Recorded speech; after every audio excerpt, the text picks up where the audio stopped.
New York just elected a Democratic Socialist, which is how communists pronounce communist. And Los Angeles is not far behind as America's biggest cities double down on self-destruction, dusting off every dumb idea Marxists have cycled through going on generations now. Last week, the city of Los Angeles passed a $30 minimum wage for hotel and airport workers. With mandated benefits, it actually comes to $38 an hour, as in if the person's not worth $38 an hour, the job is illegal. An Oxford economics poll estimates 15,000 hospitality and construction jobs will be eliminated in the near term, costing over $500 million. LA's hospitality industry employs about 1 in 10 Angelenos, so that's 500,000 blue collars. It's already hemorrhaging jobs since LA turned into an open-air dump, so 11,000 hotel jobs lost in the past year alone. Still, 11,000 does not hold a candle to what is coming for New York City. On Tuesday, New York held its primary to choose its next mayor. This was just the Democrat primary, but given New York is a one-party city, it is effectively the election. The winner was one Zohran Mamdani, a proud Democrat socialist. Socialism, but with colors.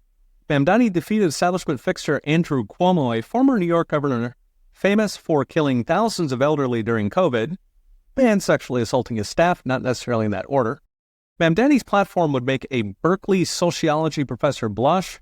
He's promising free universal childcare, free buses, although nobody pays anyway since they defunded the police, a citywide rent freeze, and city-run grocery stores mimicking the wildly successful Soviet Union. Mamdani wants to outlaw every low-wage worker with a universal $30 minimum wage, while cracking down on so-called gig work like Uber or Amazon that helps 1.8 million New Yorkers pay the bills. The police budget would be replaced by a Department of Community Safety. Schools would get hundreds of millions to, quote, combat climate change. $65 million will go for gender-affirming care and a new Office of LGBTQIA+, to distribute city money to left-wing NGOs who would then launch more lawsuits to get more money. How to pay for all this? By raising the top income tax to nearly 17%.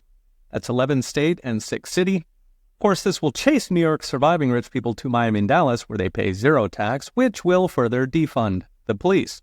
Mamdani also wants a new 11.5% corporate tax, which will chase New York's surviving corporations to Miami or Dallas or perhaps China.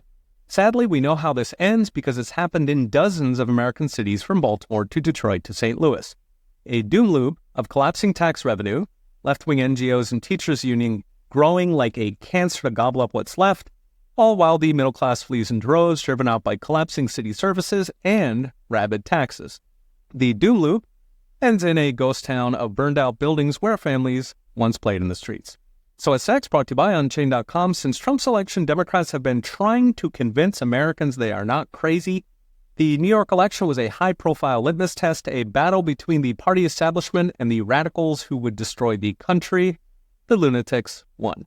A new episode of the Roundup podcast just dropped. Search Peter St. Ange wherever you enjoy your podcasts. So, hey, we'll be watching. See you next time.